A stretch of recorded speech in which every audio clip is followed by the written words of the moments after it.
Les défenseurs de la planète ont à nouveau défilé par milliers ce dimanche à Bruxelles. À l'approche de la COP26 sur le climat, ils entendent mettre la pression sur les gouvernements et sur l'Union européenne, qui s'est fixé comme objectif d'atteindre la neutralité carbone en 2050 et de réduire de moitié ses émissions de gaz à effet de serre d'ici à 2030.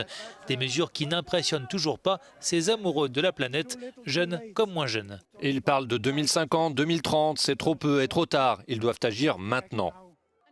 Et pensez-vous que les gens ici sont prêts à payer le prix de la transition ? C'est la grande difficulté. Nous attendons depuis 30 ans, depuis 1992, depuis Rio. Mais depuis, les politiques n'ont presque rien fait.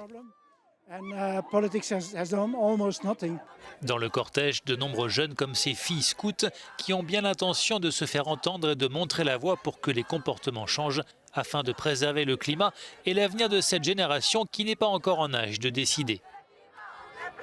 Nous on ne paye pas d'argent, on est des jeunes, on ne paye pas encore. Mais nous, par exemple, nos camps l'été, on fait 0 déchet. Dans les esprits des manifestants, les inondations catastrophiques de l'été dernier qui ont endeuillé l'Allemagne et la Belgique. Pour l'activiste Nicolas van Nuffel, les hommes politiques ne peuvent plus ignorer l'impact des changements climatiques. Il en appelle à une profonde transformation. Et il faut changer tous nos bâtiments. On a besoin de plus de transports publics, de plus d'argent.